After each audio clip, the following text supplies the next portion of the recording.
Whenever you spend enough time in a hobby, you start to notice things about it that others just don't get quite right. And nobody likes to be misunderstood, even retro gaming. In a lot of cases, it comes from people looking outside of the hobby, but there's still some things that come from within as well. That's right, we're all suspects here, even me. Right away, some of you might have some very game-specific examples, like the turbo tunnel being the hardest part of Battletoads. Trust me, there's a long ways to go after that stage. But for this video, I want to dive into some of the bigger, overarching misconceptions I've noticed floating around. The first example is actually one that I don't think needs to be corrected, which is convenient because it almost definitely won't be. That would be the very name of retro gaming. Technically, using the word retro is incorrect. Yikes, talk about an identity crisis. If you like starting sentences with, well, actually, you're gonna love this one. According to the dictionary definition, retro refers to something that imitates something old. So, technically, Sonic Mania on Switch is more retro than Sonic 2 on Sega Genesis. Doesn't sound quite right though, does it? That almost feels like somebody trying to tell me that Diet Coke tastes more like Coke than regular Coke.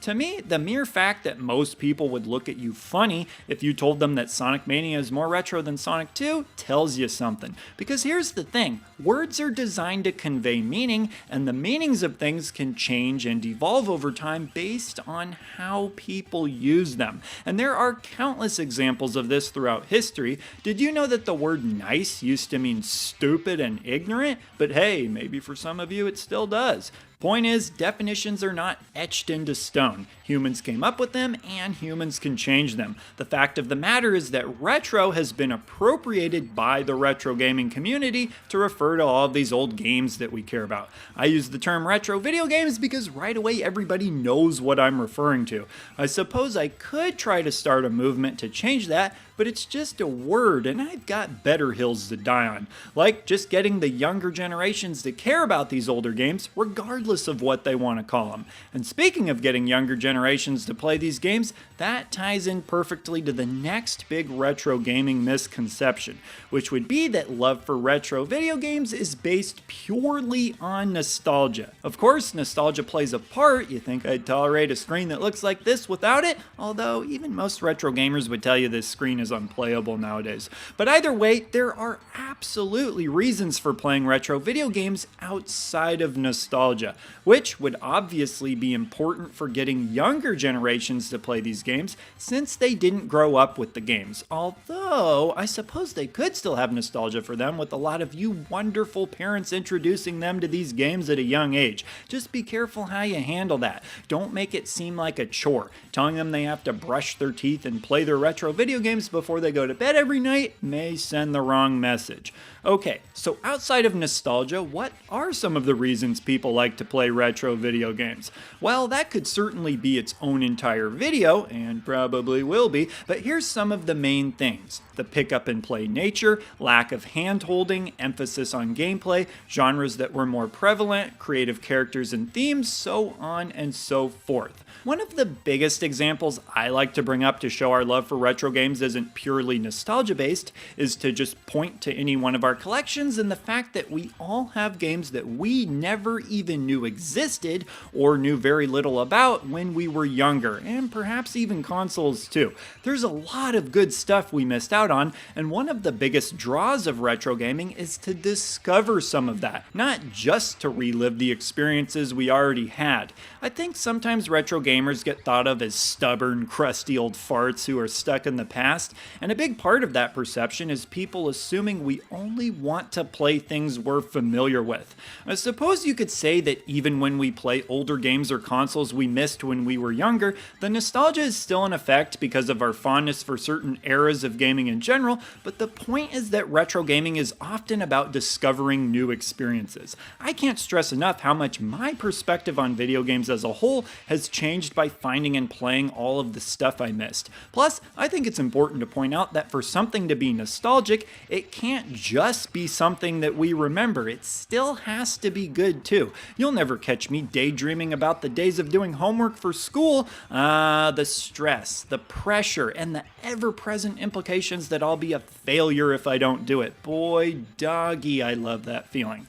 Point is, we remember older video games because they were actually fun to play. I've found that retro gamers can be pretty fair when it comes to evaluating older games a lot of times too. Gamers will often pick up a game they remember fondly from childhood and then have an honest conversation with themselves about the game. And that conversation goes something like this. This game sucks. By the way, I actually like Altered Beast, even though a lot of people don't. But retro gamers even came up with the phrase games that haven't aged well as a way to evaluate whether or not some of the mechanics in games have been improved upon in such a way that it's hard to go back to the older game. So the idea is that games that have aged well are still fun to play despite what has come after them. Further proof that retro gamers don't always have their nostalgia goggles on when evaluating games. Next misconception, retro games look like crap. Now, sure, I understand that whether or not somebody thinks something looks good is subjective, but I still think there's an argument to be made against this. The biggest thing is that a lot of the people who are saying retro games don't look good are hooking up these consoles directly to HD TVs with basic cables. Just assume that must have been how they always looked and call it a day. For the slightly more enlightened folks, watching somebody hook up a console this way might as well be like watching somebody light money on fire. That's not how you use money. Without diving too far into the details on this one, you need to hook up older consoles either with specialized equipment and or into an older CRT TV because these older consoles' native resolutions are way smaller than the native resolution of a HD TV. However, if you want to say that the early 3D consoles have visuals that don't look great, you won't get nearly as many retro gamers defending that. We're talking PS1, N64, and even the Saturn. Some will tell you that the industry was a little too eager for 3D and it could have used some extra time baking in the oven. But hey, speaking of needing more time in the oven, I can relate because sometimes I get so excited for tater tots that the hunger monster takes over and I just pop them in freezing frozen solid and skip the oven altogether. But because the visuals of early 3D games can seem primitive, you'll find some retro gamers like myself who wouldn't have minded seeing a few more 2D games before the industry made such an aggressive push towards 3D. But speaking of 2D, you'll find a lot of retro gamers argue that 2D is a timeless art style. Pixel art, sprite work, call it what you want. Gamers who are used to more modern games might critique it for not looking photorealistic enough, but why do video games need to look like real life? I get to look at real life all the time. Give me something creative. The point of video games for a lot of people is to escape for a bit, so it only makes sense that video games would veer away from real life, both in terms of subject matter as well as visual aesthetic. 2D visuals are an art style, a choice, so just because consoles utilized pixel art on older consoles somewhat out of necessity doesn't make it automatically worthless compared to what's possible on more powerful hardware. I wouldn't say water is worthless just because I can afford to drink more expensive things, like when I go for a run, just say, screw this free water nonsense, I can afford to hydrate with brandy. Alright, but the next big misconception I'm only going to cover briefly because I've already talked about it multiple times before,